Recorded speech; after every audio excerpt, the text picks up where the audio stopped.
तो चलिए आज की इस वीडियो क्लास में सभी बच्चों का स्वागत है और आज हम लोग हमारी दुनिया का अध्याय 9 पढ़ने जा रहे हैं, जिसका आज लेसन का जो नाम है वह है मानव पर्यावरण अंतःक्रिया थार प्रदेश में जन जीवन। ठीक है, मानव का जो पर्यावरण है, ठीक है, जो हमारा पर्यावरण है, जिस पर्यावरण में हम रहते हैं, तो पर्यावरण में एक दूसरे पे हम निर्भर रहते हैं। ठीक है, तो हमारे पर्यावरण के साथ जो हमारा अंतःक्रिया होता है, जो एक दूसरे पे प्रभाव हम डालते हैं, एक दूसरे के प्रभाव में रहते हैं, तो उसमें जो थार प्रदेश के बारे में आज हम लोग पढ़ने जा रहे हैं कि वहां पर जनजीवन कैसा है। ठीक है, थार मरुस्थल को हम लोग इंग्लिश में डेजर्ट कहते हैं। ठीक है, तो आज हम लोग थार डेजर्ट के बारे में पढ़ने वाले हैं, ये कहाँ पर है और यहाँ पर जीवन कैसा है। तो चलिए हम लोग इसको बढ़ते हैं आगे। घर में घुसते ही रवि दीवार पर टंगे कैलेंडर को देखने लगा। यह नया कैलेंडर आज ही उसके पिता ने टांगा था। उसने कैलेंडर के पन्ने उलटने शुरू कर दिए। हर एक महीने के लिए अलग अलग पन्ने और सब पर एक से एक सुंदर चित्र थे। रवि की नजर जून महीने के पन्ने पर छपे चित्र पर ठहर गई। दूर दूर तक फैले बालू में एक आदमी सिर पर पगड़ी बांधे और पूरी आस्तीन का कुर्ता पहने ऊंट की नकेल पकड़े जा रहा था। तो देखिए बच्चों, इस पाठ में एक लड़का है जिसका नाम क्या है, रवि। ठीक है, तो जैसे वो अपने घर में जाता है तो एक कैलेंडर देखता है। उस कैलेंडर में कौन सा मंथ का पन्ना लगा हुआ था, जून का। ठीक है, और हम जानते हैं कि जून में तो जो है हमारे यहाँ गर्मी पड़ती है, काफी तेज धूप होती है और गर्मी पड़ती है।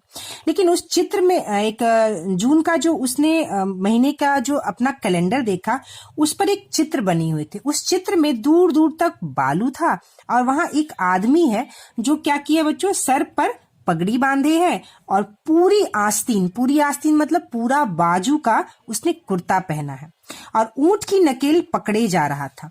अब देखिए बच्चों, ऊंट की नकेल क्या होता है।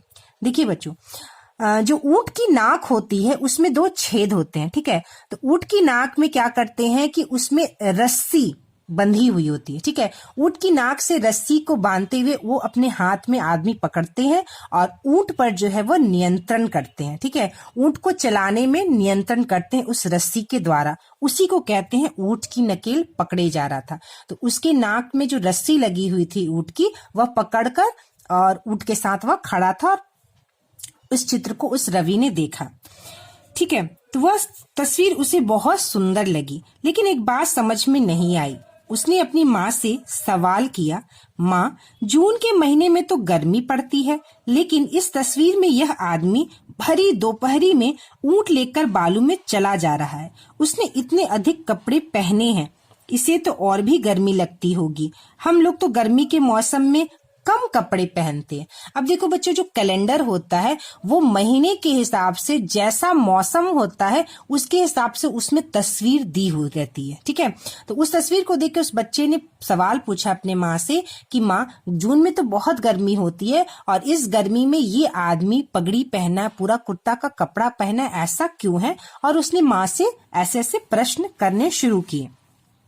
यह सुनकर उसकी माँ मुस्कुराई और बोली, तुम्हारा अचरज करना, अचरज मतलब आश्चर्य करना। ठीक है, तुम्हारा अचरज करना ठीक है, लेकिन पूरी बात समझोगे तभी पता चलेगा कि ऊंट बालू और सिर पर पगड़ी, पूरी आस्तीन की कमीज का मतलब क्या है। मुझे बताओ माँ, रवि मनुहार करते हुए बोला। ठीक है, मनुहार का अर्थ होता है बच्चों खुशामद करना या विनती करना। ठीक है, मनुहार कैसे, हम लोग कभी किसी चीज को, अपनी बात को मनाने के लिए अपने माता पिता या बड़े भाई बहन को उसकी कैसे कहते हैं, खुशामद करते हैं, उसे ही क्या कहते हैं बच्चों, मनुहार कहते हैं। माँ बोली, ठीक है, सुनो। यह चित्र रेगिस्तानी इलाके थार का है। ठीक है, तो हमने एक बात जाना बच्चों कि थार जो है वह रेगिस्तानी इलाका है। कैसा इलाका है बच्चों, रेगिस्तानी इलाका है, जहां बालू बहुत ज्यादा होता है। ठीक है, अपने देश के पश्चिमी भाग में थार का रेगिस्तान है। अब देखिए, देश के पश्चिमी भाग में थार का रेगिस्तान है, तो थार का जो रेगिस्तान है, जिसे हम इंग्लिश में डेजर्ट कहते हैं, वो किधर है बच्चों, हमारे देश के पश्चिमी भाग में है। थार राजस्थान और गुजरात में पड़ता है। कहाँ पड़ता है बच्चों? थार जो है वह राजस्थान और गुजरात में पड़ता है। अब इसका क्या मतलब हुआ? कहने का मतलब जो थार है बच्चों, जितना बड़ा ये थार फैला हुआ है उसका ज्यादातर हिस्सा जो है वह राजस्थान राज्य में पड़ता है और थार का कुछ हिस्सा जो है वह गुजरात राज्य में पड़ता है। और जो थार रेगिस्तान है बहुत बड़ा है और दूर तक फैला हुआ है। ठीक है, इसका यही मतलब हुआ कि और यहाँ पर थार का जो ज्यादातर हिस्सा है वो राजस्थान राज्य में पड़ता है और उसका कुछ हिस्सा गुजरात राज्य में पड़ता है। यह पूरा क्षेत्र रेतीला है। ठीक है, मतलब वहां ज्यादातर बालू होते हैं और रेत होते हैं, रेत के कण होते हैं। बीच में अरावली की पहाड़ियां और जगह जगह बालू के टीले मिलते हैं। पूरा क्षेत्र शुष्क, बालू के टीले मतलब बालू के टीले, बड़े बड़े टीले बन जाते हैं, बालू के बड़े बड़े टीले मिलते हैं। पूरा क्षेत्र शुष्क, शुष्क मतलब बच्चों सूखा हुआ, शुष्क का अर्थ होता है सूखा हुआ, और अत्यधिक गर्म होता है। क्या होता है बच्चों? अत्यधिक गर्म होता है, सूखा होता है और गर्म होता है।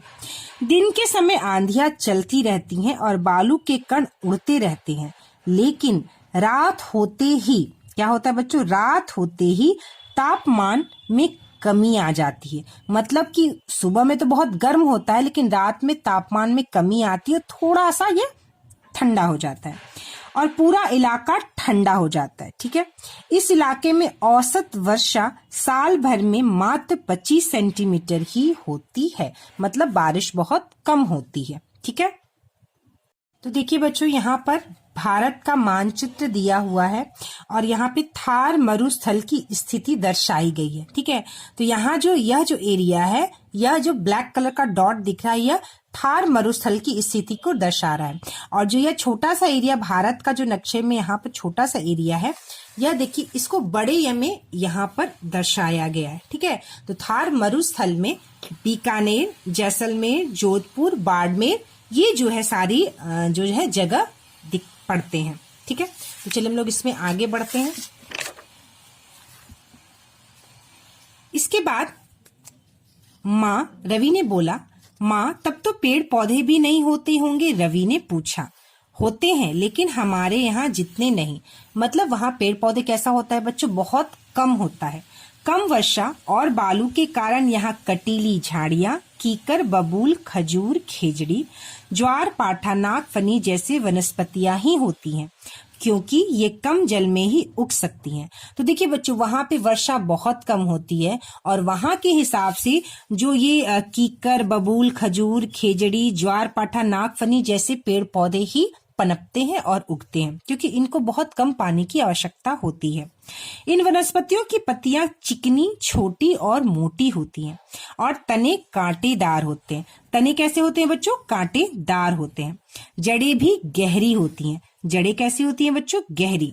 ऐसा क्यों है माँ? मतलब उसने पूछा ऐसा क्यों है? रवि ने पूछा क्योंकि जड़ें गहराई से नमी लेती हैं और पत्तियों के मोटे होने के कारण उनमें नमी देर तक टिकी रहती है। ठीक है, तो जिनकी जड़ें जो है क्या बच्चों होते हैं? गहराई में होती है, क्योंकि वर्षा कम होती है इसलिए ये पर्यावरण के साथ अनुकूलन करके जड़ें काफी इनकी गहरी होती हैं और जो ये पानी लेते हैं जड़ से और मोटे पत्ते होने के कारण उनकी जो नमी होती है पेड़ पौधों में वह देर तक बनी रहती है।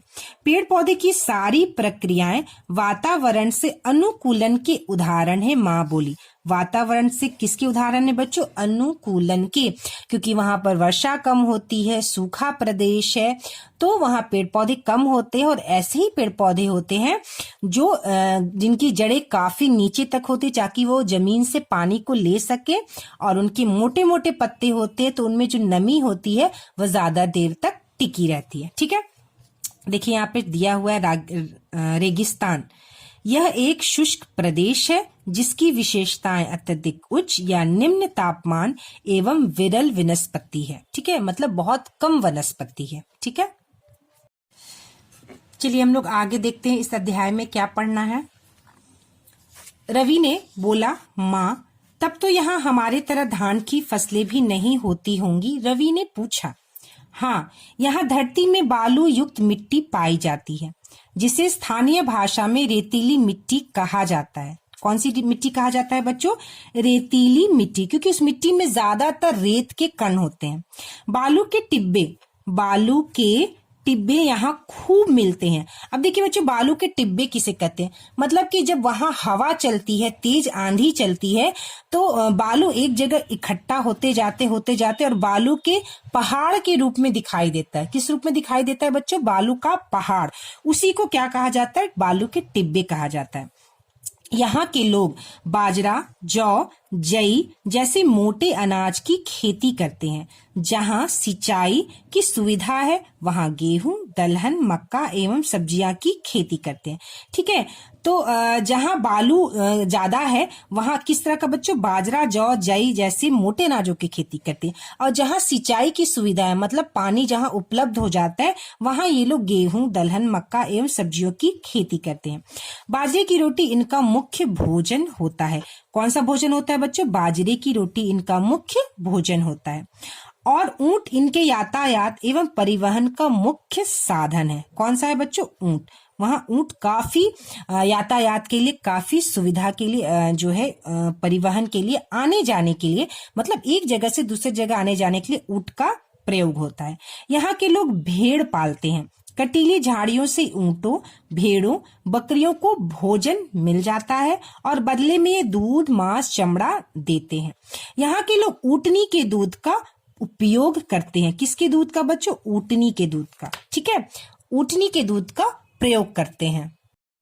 तो जैसे ऊंट है वैसे ऊँटनी होती है। ठीक है, तो ऊँटनी का दूध। रवि ने आश्चर्य से पूछा। माँ बोली, आदमी का रहन सहन, खान पान, रोजगार, सब कुछ वहाँ की भौगोलिक स्थिति, ठीक है, वहाँ का जो भौगोलिक स्थिति होता है, वहाँ के जो पेड़ पौधे, मिट्टी, वहाँ का हवा, वहाँ का जलवायु, तो वहाँ की जो भौगोलिक स्थिति होती है उस पर निर्भर करता है और लोग भी उसी हिसाब से रहते हैं। लोग बालू की आंधियों और तेज धूप की गर्मी से बचने के लिए सिर पर पगड़ी, ठीक है, तो बच्चों सिर पर पगड़ी क्यों बांधे? अब ये राजू को इस सवाल का प्रश्न मिल गया होगा कि तेज धूप से बचने के लिए, और जो बालू की जब आंधी चलेगी तो आपका पूरा सर बालू से खराब हो जाएगा, तो और गर्मी से, यानी कि जब दोपहर के समय में, सुबह के समय बहुत ज्यादा तापमान वहां रहता है, तो वहां से बचने के लिए सिर पर पगड़ी, जिसे ये लोग साफा कहते हैं। क्या कहते हैं बच्चों? साफा। ठीक है, बांधते हैं। पूरे बदन को कपड़े से ढकने के दिन के समय शरीर लू और उच्च तापमान से बचा रहता है। तो रवि को अपने सवाल का जवाब मिल गया कि पूरे आस्तीन के कपड़े क्यों पहना था वो आदमी? क्योंकि गर्मी से बचने के लिए और शरीर में लू यानी कि ऊंचा तापमान, बहुत ज्यादा तापमान से बचने के लिए कपड़े को अपने शरीर को ढके रहते हैं। जबकि रात में अत्यधिक सर्दी से बचाता है, और जब रात में ठंड बढ़ जाती है तो वो कपड़े और पगड़ी जो है उन्हें ठंड से भी बचाता है। माँ, क्या इन क्षेत्रों में भी पीने का पानी हमारे जैसे ही कुओं या चापाकल से मिलता है? रवि ने पूछा। ठीक है, नहीं बेटे, इन इलाकों में पीने का पानी बहुत मुश्किल से मिलता है। रेतीले मैदानों में दूर दूर पर कहीं कहीं पानी के बावड़ी या कुएं मिलते हैं जो बहुत गहरे होते हैं, और यहाँ पर कुछ हरियाली भी मिलती है। ऐसी जगह को नखलिस्तान, क्या कहते हैं बच्चों? नखलिस्तान या मरु उद्यान कहते हैं। ठीक है, किसे कहते हैं नखलिस्तान या मरु उद्यान? जहां पर पानी मिलता है। ठीक है, जहां पर क्या होता है बच्चों? थोड़ी हरियाली होती है। ठीक है, उसे क्या कहते हैं? नखलिस्तान या मरु उद्यान कहते हैं। वहीं से पीने का पानी कोसों चलकर मशकों या घड़ों में पैदल या ऊंटों पर ढोकर लाते हैं। मतलब रेगिस्तान में पानी की बहुत ज्यादा किल्लत होती है, बहुत ज्यादा कमी होती है। ठीक है, और कौन सी जगह को मरुद्यान कहते हैं? जहां थोड़ी बहुत हरियाली होती है उस जगह को क्या कहते हैं बच्चों? मरुद्यान कहते हैं। अब देखिए यहाँ पर कुछ पॉइंट्स दिए गए हैं बच्चों। यहाँ पे देखिए, क्या आप जानते हैं थार में जल प्रबंधन, मतलब जल का प्रबंधन कैसे किया जाता है, पानी कैसे रखा जाता है? इन क्षेत्रों में पहाड़ों से वर्षा का जो जल नीचे आता है उन्हें कृत्रिम झील बनाकर जल भंडारण करते हैं। ठीक है, तो वहां पे जितने भी पहाड़ हैं, जब बारिश होती है उन पहाड़ों से जब पानी गिरकर नीचे आता है तो कृत्रिम झील मतलब आर्टिफिशियल झील बनाकर पानी का भंडारण करते हैं। ठीक है, अब देखिए थार में पर्यटन। राजस्थान पर्यटन विभाग जैसलमेर, कौन सा बच्चों? राजस्थान पर्यटन विभाग जैसलमेर में रेगिस्तान सफारी का आयोजन करता है, जिसमें थार के आंतरिक भाग में रात्रि विश्राम एवं राजस्थान की लोक संस्कृति एवं खाद्य पदार्थों से अवगत कराया जाता है।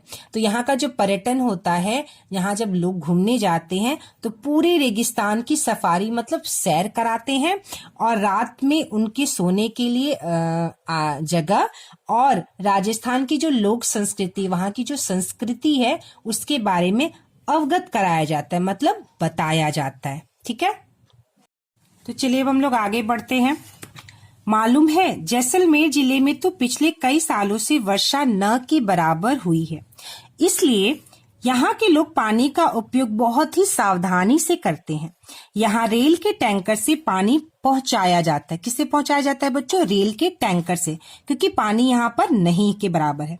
इनके जानवर ऊंट को भी तो कम पानी ही जरूरत होती है, रवि ने बोला। हाँ, माँ बोली, मतलब ऊंट को भी क्या है बच्चों, बहुत कम पानी की आवश्यकता होती है। माँ, सिंचाई नहीं होने से यहाँ के लोग क्या काम करते होंगे? रवि की आंखों में आश्चर्य और बेबसी का भाव था। मतलब वो काफी आश्चर्य था और बेबसी, मतलब बेबसी को क्या कहते हैं बच्चों कि हम कुछ करना चाहते हैं लेकिन कुछ ना कर पाना, कि हम क्या कर सकते हैं, इसे क्या कहते हैं बच्चों? बेबसी कहते हैं, बेबसी का भाव। ठीक है, यहाँ के लोग पशु पालन करते हैं, मतलब पशु को पालते हैं, जिनसे इन्हें दूध, मांस, चमड़ा मिलता है। ऊंट का रेगिस्तान में बहुत महत्व है। यातायात में ऊंट काम आते हैं। इसे रेगिस्तान का जहाज भी कहते हैं। किसे कहते हैं बच्चों?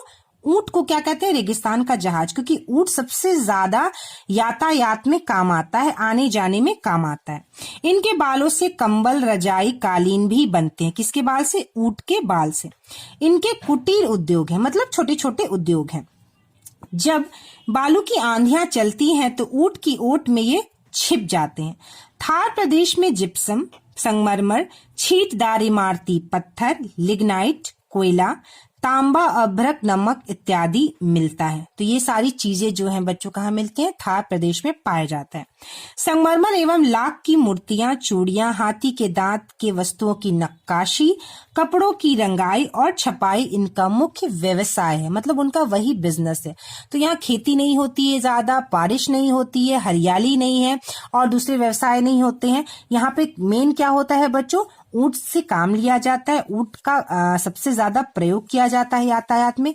और जो पत्थर होते हैं, संगमरमर और भी जो अलग अलग प्रकार के पत्थर हैं यहाँ पाए जाते हैं। ठीक है, और यहाँ पे जो हाथी के दांत की वस्तुएं बनाते हैं, उनकी नक्काशी की जाती है, कपड़े की रंगाई। तो ये सारे जो काम है यही वहां का बिजनेस है, व्यवसाय है। ठीक है, तो चलिए बच्चों आगे बढ़ते हैं। देखो रवि, यहाँ पानी की कमी रहती है, इसलिए जनसंख्या भी काफी कम है। ठीक है, तो जनसंख्या यहाँ कम होने का कारण क्या है बच्चों? पानी की कमी होना, हरियाली नहीं होना और भी बहुत सारी चीजों की असुविधा के कारण यहाँ कम जनसंख्या है। छोटे छोटे गांव कुओं, बावड़ियों के इर्द गिर्द ही बसते हैं। ठीक है, तो जो छोटे छोटे गांव है जो भी था रेगिस्तान में, वह गांव जो है कुआं और बावड़ियों के आसपास, इर्द गिर्द मतलब उनके आसपास ही बसते हैं। थार रेगिस्तान के क्षेत्र में बसे मुख्य नगर बीकानेर, जैसलमेर, बाड़मेर, जोधपुर है। तो जो थार का रेगिस्तान है, जो वो क्षेत्र है, वहां पे कौन से मुख्य नगर बसे हुए हैं? बीकानेर, जैसलमेर, बाड़मेर, जोधपुर। पानी की कमी को दूर करने के लिए सतलज नदी पर बांध बनाकर इंदिरा गांधी नगर, जिसे राजस्थान नहर भी कहा जाता है, बनाई गई है। तो कौन सा बांध है बच्चों थार रेगिस्तान में? राजस्थान नहर, इंदिरा गांधी नहर। ठीक है, तो कौन सा बांध, उस बांध का नाम क्या है? इंदिरा गांधी नहर, जिसे रेगिस्तान नहर भी कहा जाता है। और यह बांध किस नदी पर बनाया गया? सतलज नदी पर। इस नहर से बीकानेर, गंगानगर, जैसलमेर जैसे जिलों में सिंचाई की सुविधा बढ़ी है। तो बहुत सारे जिलों में इस नहर का पानी जो है सिंचाई के लिए उपलब्ध कराया जाता है। सच पूछो तो इंदिरा गांधी नहर और भाखड़ा नंगल बांध से निकाली गई नहरों से ही इन क्षेत्रों में थोड़ी हरियाली दिखने लगी है और अब लोग पहले की अपेक्षा गहन कृषि करने लगे। मतलब अब इन बांध पे जो नहर जो बनाए गए हैं, जो बांध बनाया गया है, इस वजह से सिंचाई की सुविधा बढ़ी है और जिस वजह से हरियाली भी बढ़ी है। रवि माँ की बातों को सुनकर सोचने लगा, सचमुच प्रकृति ने देश में कितनी विविधताएं दी हैं, तभी तो लोग भी उन्हीं विविधताओं के बीच अपना अनुकूलन कर लेते हैं। विविधताएं मतलब वो अलग अलग प्रकार, ठीक है। विविधता का अगर आप कहिए तो इसका मतलब हो गया अलग अलग प्रकार। तो जो अलग अलग जगह की अलग अलग जलवायु, अलग अलग वहां की भौगोलिक स्थिति, अलग अलग वहां के पेड़ पौधे पशु, तो क्या होता है जैसा जहां जो जगह रहता है वहां का जैसा जलवायु रहता है, वहां की जैसी भौगोलिक स्थिति रहती है, वैसे ही वहां का पेड़ पौधा जानवर मनुष्य उसे अपनाते हैं और अपने आप को उसी प्रकार क्या करते हैं बच्चों, ढाल लेते हैं, अनुकूलन कर लेते हैं अपने आप को उस मौसम, उस जलवायु, उस भौगोलिक स्थिति, उस पर्यावरण प्रकृति के हिसाब से अपने आप को ढाल लेना, उसे क्या करते हैं, अनुकूलन करते हैं। ठीक है, तो ये चैप्टर हमारा यहाँ खत्म हुआ बच्चों। नेक्स्ट वीडियो क्लास में बच्चों हम लोग इसका क्वेश्चन आंसर करेंगे।